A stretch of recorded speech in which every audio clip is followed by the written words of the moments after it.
This podcast setup is not Thunder Thigh friendly. Welcome to part 2 of the group chat. What up? By popular demand, we have RJcito and Hyphy back, or Jesus Castro, or 2TV FH, or whatever it was However last you'd time. like to refer to him. We have, like I said, the part 2 of the episode today. I think Karen's going to give us a little bit more of an intro.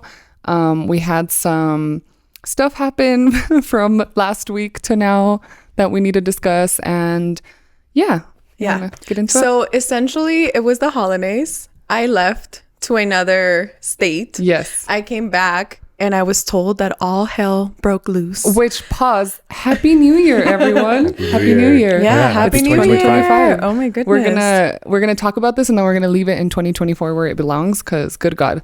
Anyway, continue. Yes. So then I came back and I found out that one of our chat members was being messy. social media. Well, he was being messy. And then there was some social media cancel, backlash, all of the potentials of that. So he's going to tell us the story. He's going to set the scene for us. This is RJ. But essentially the topic for the day is social media, but more specifically like the cons of social media, the controversies, how volatile social media can be. Yeah, the negatives of being in social media. Where can things get taken? This things that people are doing, like rage bait, that kind of stuff. This sounds very like Jerry Springersy, like, Laura, que salga el desgraciado. But yeah, so like Karen said, she was gone. And then also you don't have Twitter. So you can't even check what's going on. They send me the screenshots and then I find out. She has a Twitter, but it's just not her social media. She doesn't like it. She doesn't spend time on it. She just doesn't get it. Yeah. No, I tried it. I got to it too late. They were already like very involved, and I was like, I can't get on it. I like keep trying to hop on the train, and I get at the next stop. God forbid it's a get ready with me on TikTok. That part. Because I got you. We're gonna get started. Yes. RJ is going to set the scene. So what happened on Twitter? So I was out shopping with Jorge, another friend of ours. Yeah. And we were talking about prep. I think, I don't know how the conversation came up. I think it was time for him to take his prep. And we were literally just bullshitting like in the car while I was driving us to the mall. And he's like, oh, I need to take my prep or something. And I was like, dude, if he's on prep, like just focus on yourself, king. And that's what you posted. And my tweet, that's what I said to you Jorge said that out loud, like as a joke. And can I just pause real quick for anybody who does not know RJ, which apparently a lot of people don't. He has like a really dry humor. Like RJ is not how do I even explain this? Like a funny, like jokester, ha ha ha. No, like his stuff is like, he just has a dry sense of humor. Yeah, and dry. sometimes it comes off as mean, but you have to know him to like, and I'm not making excuses. I'm just trying to explain. And all he does all day is literally tweet things that he says. I'm trying to think of like in a celebrity that is like him, because I feel like I was just... Please don't. Anyway, you have to know him. He has a dry sense of humor, but it's like that kind of person that until you know them, you don't know that was a joke. Also, all he does, like his tweets all day, if you guys are thinking like, oh my God, it's literally lyrics, shit that him or someone else around him said, or like something that he saw in a movie or something like that. It's always like quotes. It's not... Yeah, sometimes it comes from like my own brain, but most of the time it's things that I hear. It's Taylor Swift lyrics. Yes, I know. Yeah, like lyrics to a corny song. But anyways, that day, I said that to him out loud, and I was like, that's a good tweet. So my tweet reads, if he's on prep, just focus on yourself, king. Yeah. And I don't know if you guys have seen those memes where it's like, oh, if she knows all the security guards at the clubs, just focus on yourself, king. Yeah. So that's like a trend. Like a red flag. Like a trend. It's kind of like a joke / meme. And that's kind of like where my tweet came from. Yeah, so... But that is not how the internet public took it. The internet. So that tweet right now, I wish I had my phone, is like at 5 million views. Yeah, give us the stats. It's like at 5 million views. It has like hundreds of comments. It got reposted like 900 times. and liked only maybe like 5,000. I was gonna say, to clarify, most of it was not positive. Yeah, it was all mostly very negative. We, the three of us, obviously started talking about it immediately when it happened, because it just like popped off out of nowhere, which is crazy.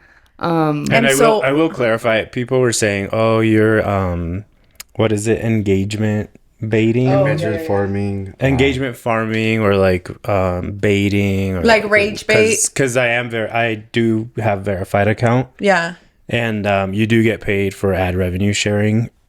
But this was not that. This was literally, I was like on my way to the mall with my friend, and I just tweeted something. It didn't even go trending until 24 hours later. It's because people sometimes post like hot topic-y stuff just to get the clicks, to get just people to talk. Yeah. Well, just so they And could engage. get paid. Yeah. But he's saying that this was not that. Now, can you briefly say for the public, like, what was like the biggest controversy? I think the biggest thing was people were saying that I was anti-PrEP, which could also translate to anti-LGBTQ rights. I don't know. Okay, yo vi poquito de todo. There was like... Well, that's the one that hit the most for me. Yeah, there was like you are a health threat, which was crazy. You're a threat to public health. Public health, yeah. There was one that was like, like who cares if like you're shaming being promiscuous, pretty much. That was a big one. Yeah, too. like you're saying like whole life is bad. Yeah. I kept seeing a lot of this is how we're making our way back to conservatism. Oh yeah. Yeah. Wait, so pause. I didn't want to interrupt, but I was like, give a little headline to set the scene, because we did prepare for you all. And Mr. UC Berkeley over Fun here fact. is going to give us a quick educational moment, because we have multiple gay friends and have these conversations with people that are part of the LGBTQ community. I think PrEP is not as a common knowledge for heterosexual communities, like people that are conservative communities. We had no idea. I had no idea about it until RJ literally told me about it, because it's when you went through your little spell. But so for those of you that don't know what we're talking about, Chewy, can you educate us a little more about like what it is PrEP, why do people use it, and just like anything that you think would be important for the audience to know, to understand why people took it as an offensive comment? I think one of the positive things that happened from the tweet was that it did create sort of a discourse about it, which is what we're doing now. PrEP is a pill that you take to prevent the infection or the spread of HIV, which is the virus that turns into AIDS. PrEP can be taken, it's taken daily. There's different brands. There's Truvada, there's Descovy, and you take it on the daily to prevent. It's more of a preventative measure to not get the disease if you do have sex with somebody that has it.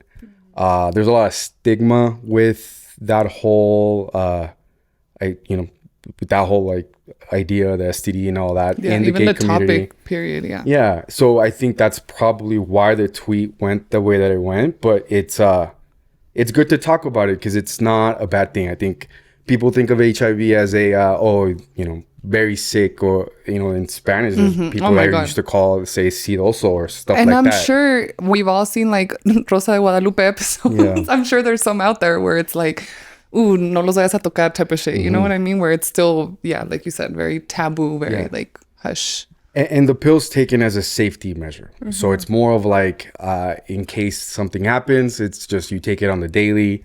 There is it's like women taking birth control daily, like that same vibe. Obviously not the same. No, not the same, but it's more of a safety precaution versus I'm gonna be a hoe and stuff. Because I mean, there's been times where you and I have been on PrEP and we didn't have sex for that whole month that we were on it. So it's more of a safety. Just so everyone knows, it's not just for gay men. It's for men and women, everyone. It's for everyone. Anyone can take that. it. I didn't know. If you consider yourself at high risk, you can ask for PrEP. Doesn't matter what your gender is. Essentially, though, you are taking it because you don't have HIV and you might have a sexual encounter with someone that you don't know or you can't trust to say that they don't have it. And if they themselves might not know that they do have HIV, right? And so to avoid that spread. is the reason that you take it, essentially. Yeah, it's just a safety precaution just to be safe. Because you never know. A lot of people that have it, the majority actually don't know that they have it. So it takes a couple of weeks for you to even have any symptoms. Symptoms don't show. There's variations of whether you're a top or a bottom, whether, you know, if it's male or female, vaginal or anal. Like there's like a whole different world. Yeah. But even if you do have it, there's a lot of medication you take now where if you are HIV positive and you have a low viral load, meaning that you have a low percentage of the virus inside of your blood cells, then you have a very low chance of spreading it even without using a condom or, you know. So there's a lot of different stigmas with it that we should just. So going back to what was said, some people were saying what was it, a threat to public health because you're essentially like shaming people that are on PrEP. Essentially is like how it was, what do you call it, like misinterpreted, twisted into. What were other things that like people were kind of like there was reaching one at? Guy, and I wish I had his who do you even know him in real life, the one that was like defending you in every single tweet? No. Okay. No. Whoever this guy is, I'll try to like we might need to look up his no, like he was going in on like the early ones and being like, guys, this is a fucking joke, like it wasn't serious, like. But that is what I was gonna say, look up his username so you can give him a public thanks. The only one that defended you. No, there were like 2 or 3 guys who were defending me. And he was like really going in there, and I was like, shout out to this guy, yo no me animo, because fuck that. But meanwhile his real friends were like, girl, burn yourself. Which kind of leads us into though cancel culture, which is what I want to talk about a little bit, because I think that social media, if you have a social media, especially if you have like a bigger following, RJ's verified, like you said, on Twitter, people have they feel like they have the, what's the word, like they can just come out and say things about you and attack you and stuff because you are like a public figure. And como que I feel like they attack you even more, where if it was just someone who has like 300 followers or something, you know, like kind of to make a point. And this kind of also leads us into like the different type of social media users, like the people who are really out there to just like talk shit all day on anybody's post. Or there's other ones, so that was part of my question, like who do you think was actually offended? I think the people who probably got offended the most are people who are infected with HIV. I did see a lot of replies saying, oh, I caught HIV this way, or I have a friend who caught HIV this way. So like you joking about it is not good.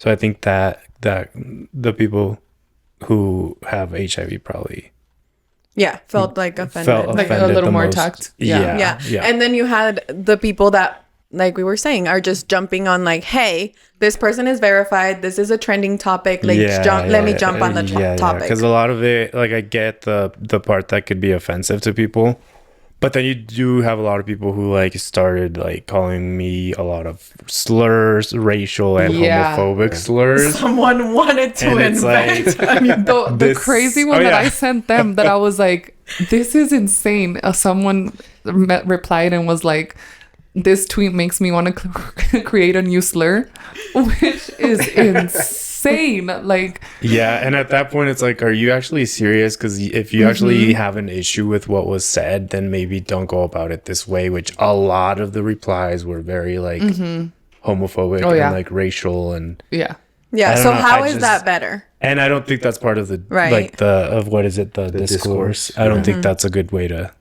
tackle it if you were offended. That's why I eventually ended up muting the conversation, and I was just like, I'm gonna go about my day. And we were talking about, so two things. Who can joke about what? Was one topic that got brought up. And also like the hypersensitivity era that we're in. Which we were saying, I think it would have been 1,000 times more offensive for us to say it when we're not part of the LGBTQ community. We've never used PrEP. Like, I think if you're not part of that community, you can't joke about it. I think that's a good rule of thumb. I don't know. What do you guys think? Even he's in the community. He wasn't allowed. And even then, it's like you have to be careful, right? But it's like exponentially worse when you're like talking about something that is sensitive when like you can't relate. I've turned my social media into more of a lurking type of situation where I don't say anything. I'll keep my comments to myself. So even with us, because sometimes we have varying points of view, but it's gotten to the point where things like that used to be funny, hilarious, and we can kind of have a discourse about that. But now it's not. Now it's, you have to be careful with what you say. You have to tread lightly because you don't know who's going to be offended. But I mean, I understand that you're on a soapbox. So if you go up there and say something stupid, they're going to throw tomatoes at you. Yeah. And everyone loves a public lashing because I'll be throwing tomatoes too. Yeah, I had a lot of people saying like, you should like keep going, and like, we like that you pissed a lot of people off, or you have the gays rattled. And I was honestly not looking for that. Yeah, I was not. Well, yeah, you weren't going to continue because that's not what you were doing in the first place. Yeah, that's not what I was doing. And then I did reply to the tweet saying like it was a joke and like you guys are bullying. And then there was a part where I said, I'm glad this tweet was able to like help awareness. Raise awareness. And people are like, where is the awareness? Like, why do you think you did this? Well, people started talking about it and they started defending. And I will say, literally, like, not even quoted at you and stuff, but for the rest of the day, I did see tweets about PrEP, like not without you being linked or tagged or any of it. Como que empezó la discusión, but it became part of the For You page. Yeah, and then he should get money for those tweets too, Elon. Yeah. And it was not intentional, guys. Like, I was not planning any of it. Like, it was not. But then you have the people that do, right? Like, rage bait is a new thing that has come up, I feel like, in the last couple of months, has truly like popped off in different social medias where like I have to like now consciously, like, I have to do research, which I'm like really annoyed because I'll be like scrolling through social media and then something's just so outrageous and I'm like, what? You can't be serious. Yeah. And then I start reading the comments and I'm like, moving on. I am not going to interact with this post because you are clearly looking just for interaction and doing something. And I hate that the people that do the stupidest crap are the ones that get the most fame, which like whatever, fame, period. But nowadays, like, fame means coin. Like, why do they get to profit off of something ridiculous? Yeah. Which, especially if there's something that like is endangering someone, or, you know, like they're doing something that a younger audience might see and think it's cool, like whatever it is, like that kind of stuff pisses me off. And I'm just like, okay, moving on. And I'm like, but again, I hate that I can't just be like scrolling casually because now I have me personally, I'm like, I don't want to give you views. So as soon as I notice, I'm like moving on. Yeah. Because I don't want to engage with your post. And you're also not the type of person to engage. Yeah. Period. Like to just sit there and talk smack in the comments. Like, yeah. So I think that is also more of a Twitter thing. Like, Twitter is specifically made for people to talk shit. Yeah. Like, to joke, to make memes, to share stupid things, which to yell at our queens for being dumb. Fuck you, Katy Perry. No, which they bully Katy Perry every day now. It's a thing. I hate it. Dude, Katy Perry. I hate it, dude. It's so sad. Katy Perry is she worked with the voice of I don't care. She gave you guys Teenage Dream. Period. Yeah, she did. But this brings me to my tweet was a joke that I said out loud. And it's like, you guys or like the internet picks and chooses like what they want to joke about, because even though a lot of people didn't like my joke, which it was just like something for me to read later, a tweet that I didn't think was going to blow up like that. They also joke about other things. Like, they joke about, I've seen jokes on Twitter about Gaza. I've seen jokes about Israel. I've seen jokes.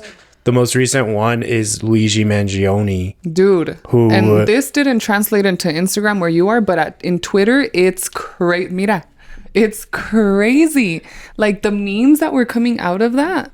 Like, it was... And actually tweets where they're celebrating, like, a CEO's murder. Deja tú the CEO, a person's death. A person. Okay, Chuy, give us your point of view. It's complicated. You can't just sit here. I think I won't comment on the act. I'll comment on the discourse.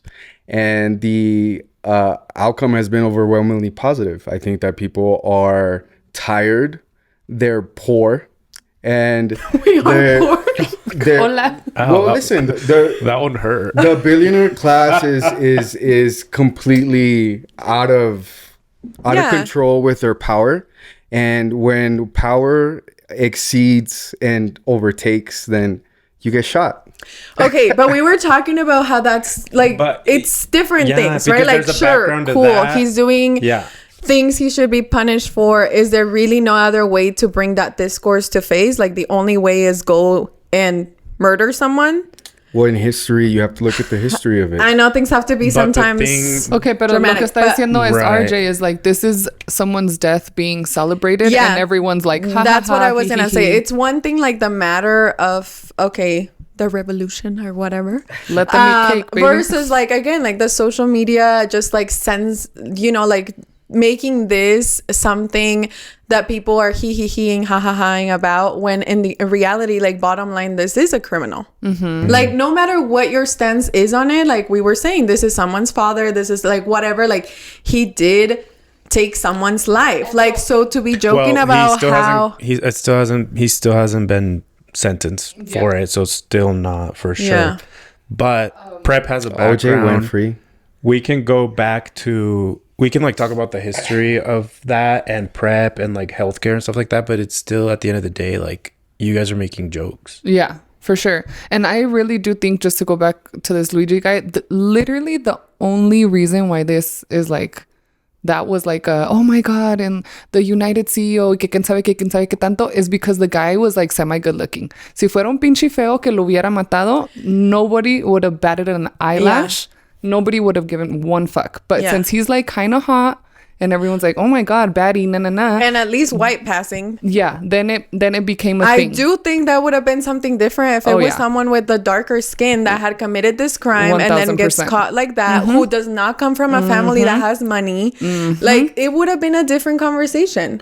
But for sure. I think that it's important that it was somebody who came from wealth to be able to see the disparity that's out in the world. Right. Yeah. To fight for because the people are not going to be able to fight. Yeah. We're just talking about different things right now. But No. Yeah, but like But the whole like social media, how social media picks and chooses based on other stereotypes. You have already. to be a baddie. You know? Well, if for one, I think you made a comment about people wanting and just about the media, like the For You page. You see a lot of that content. People want that content. People are viewing that content, so that's why it keeps being repeated. So sometimes you want to look at to see what the people actually are looking at and what they're saying. Like with the discourse that happened, you were joking. No matter what, that wasn't the message that you were portraying, but it became its own thing. So at the end of the day, what's important is the discourse that happened. And it kind of takes away, your message no longer is relevant. Like, it doesn't even matter. It doesn't matter. Yeah. I was just going to say that you literally could get canceled for everything and anything as long as the masses kind of agree. I wanted to bring up the topic of Selena Gomez with like Eugenio Derbez, who got canceled there for a little bit. And I will say this, and this is kind of also bringing it back to RJ's. Oh no. Is just how you should react to, like, okay, you say something, everyone's like, oh my god, up in arms, blah blah blah. What is the step that you should take after that? So for example, RJ was like, ni madre, I'm gonna stand on my 10 toes. I said what I said. It was a joke. Like, chinguense ustedes, I don't care. Maybe not, I don't care. I put those words in his mouth. But like Eugenio Derbez, if you guys haven't seen this, Selena Gomez just did a movie. I don't even know what it's called. She plays a Cuban. Perez on Cuban Netflix. is a Cuban actress or Cuban woman, or She plays a Mexican American, Selena Gomez. So that's why they. Oh, that makes it even worse. Yeah. Okay. No.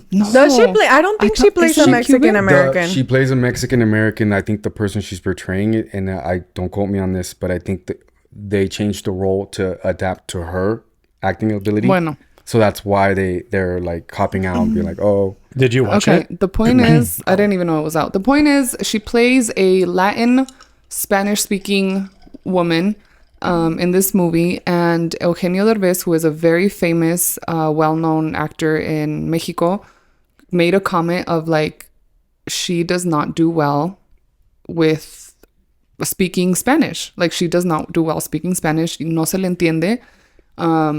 she did what she could, and he's not saying that she's like a shitty actress. He's just saying that her Spanish was not great for this specific role. Like she couldn't portray what was needed for the role, right? And so of course everyone and their mom went up in arms and was like, "Oh my god," and blah blah blah, and she did great.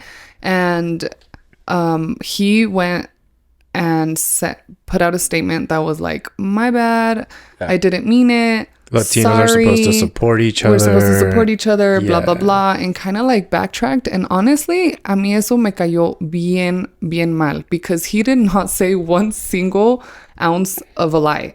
Like, there are many, many, many other actresses that could have played that role who would have, spoken at least a little bit better the Spanish. And the thing is that when you don't speak a certain language... so like, for example, someone who doesn't speak Spanish looks at that movie and they're like, "Oh, it sounds like Spanish. I don't know what she's saying. It doesn't matter, right? She did great." But us, who we all know the language, is like, I don't know what the fuck she's saying. Like, it sounded horrible. She's using words like vulvula, like we don't even know the word. It's vulvula, whatever. And I'm just like, what? Yeah. Like, that was insane. And I was more mad at Eugenio for being like, "Oh, sorry, Selena." Like, yeah. But this goes back to that, like, we're in a sensitive era and people just want to be so politically correct about everything. And then we're not being honest, because he is someone who is an actor who has done a great job, like has built himself up. And he wasn't even talking about her being a bad actress. He said her Spanish performance was undefendable or something like that. Like, you can't defend her because it was so poor. But he didn't say it was a bad movie. She did bad acting, like whatever. It was more of like the essence of the movie was for it to be a native speaker, and she did not perform like a native speaker. Additionally, it's not just Selena's fault that the script had sayings that a native speaker would never say.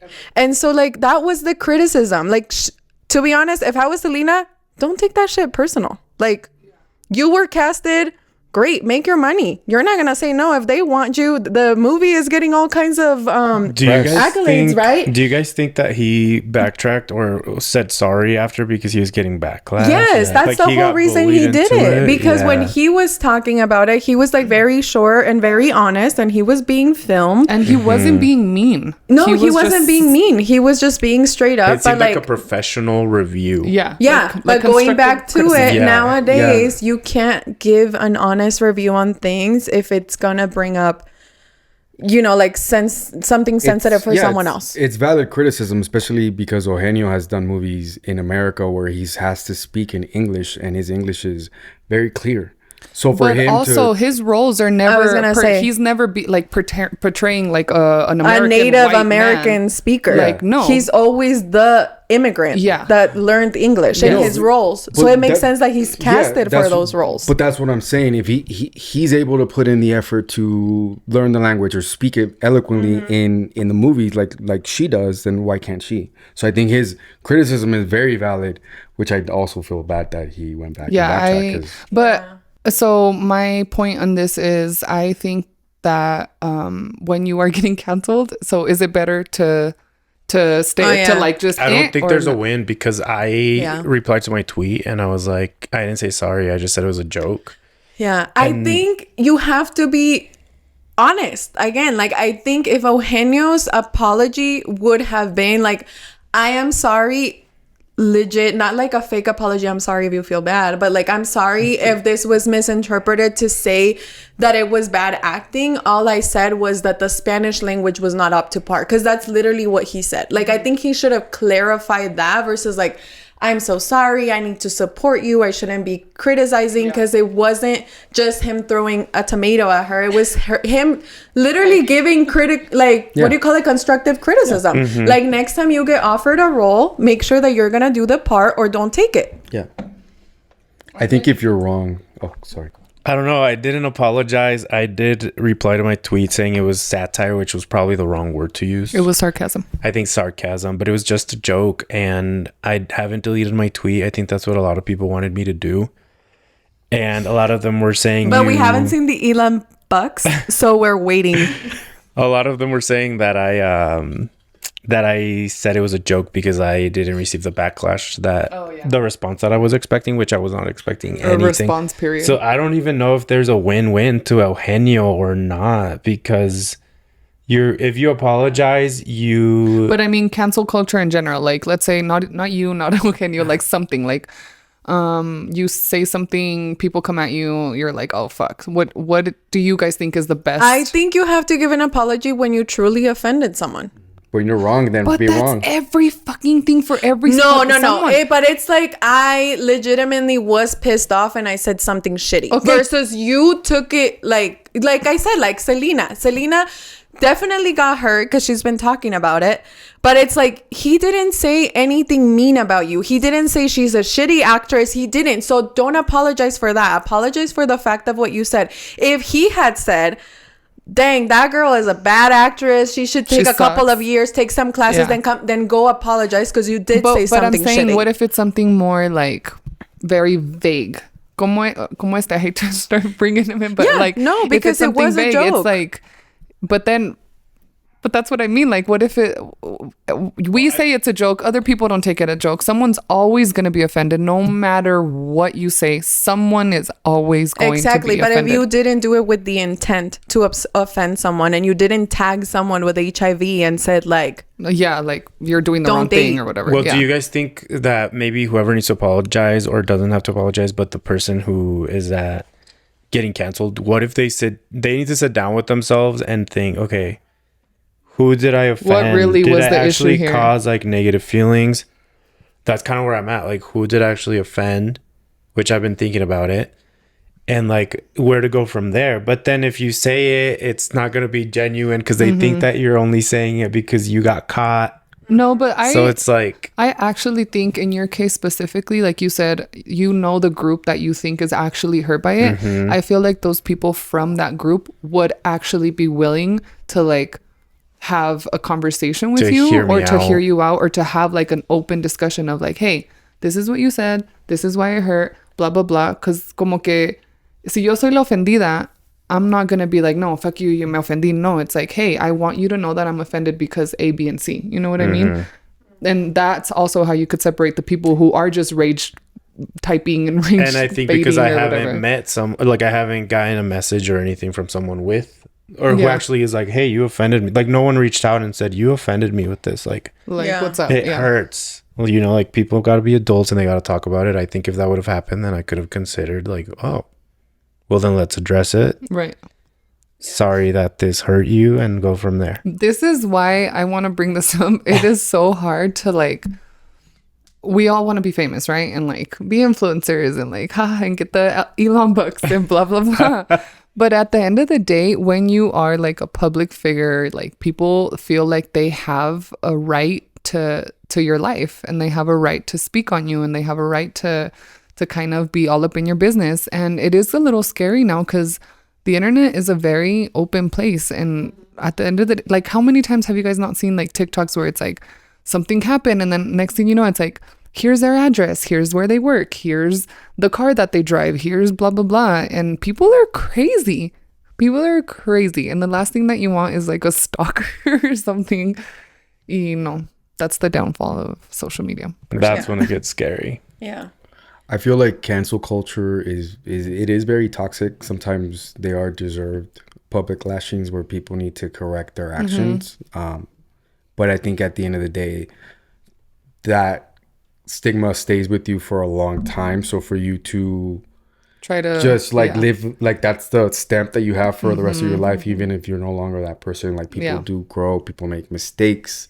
I mean, all of the tweets and videos of people doing like blackface and using the N-word are coming out, and those are like the ones that I'm just like, you know what? Hell yeah.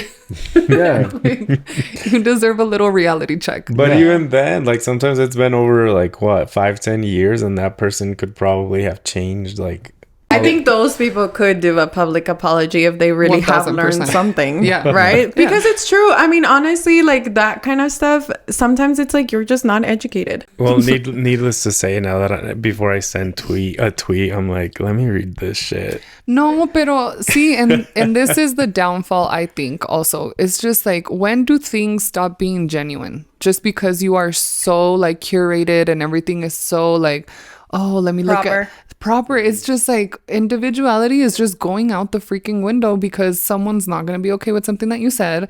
And it's just nothing is genuine anymore. But would you argue that sometimes you have your personal face, your face that you show the world, which is what you post online? Because you're not going to post like toda like guanga, like that's what Lock is for. Yeah, that's why I do that on Locket. Pero on Instagram is very poised, like you post like the perfect thing. So at what point, I mean, that's also. I think I tweeted something about Crocs the other day, and people were sending me that my tweet was Crocs at the gym is crazy, bro. And people were like, you're gonna get canceled for this, you're gonna get canceled for this, and I'm like, oh my y ahora god, lo traen or Crocs, ahora lo traen en chingan. It's like I'm not like walking on broken glass. I'm gonna tweet my mind, and cáiganle. I'm sorry for you, literally. Yeah, you can't please everybody. No, you cannot. Well, I think that's all. Is it? Yeah, it's so I think this was a good conversation. It was a good conversation. If you guys, I mean, let us know what you think. Maybe and if there's anything else that you'd like us to discuss with the chat, we can bring them back on at different time. Yes, but it's been fun, and hopefully it is educational for some of you. And if you have other questions, at Chewy just kidding, Mr. Berkeley. But yeah, I hope at the end of the day it was a fun conversation in terms of like social media, but also like we started talking about that like prep. Like someone did leave a message that was like, this whole time I thought you were talking about if he does prep at a kitchen. Oh yeah, like what? Like someone had no idea what prep was, so they were like if he's just a little buzzer boy in the background doing prep for a kitchen, don't date him. I was like, this has nothing to do with that. Date the sous chef, the head chef, not the sous chef. Gen Z is coming for that man is 32 years old. Oh yeah. Maybe we should close off with our favorite comment responses. I don't have my phone. Mine was definitely the like, this tweet makes me want to create a new slur. I thought that was insane to say. Mine was probably someone tweeted, so Gen Z is canceling prep now, and someone responded saying that man is 32. He is not Gen Z.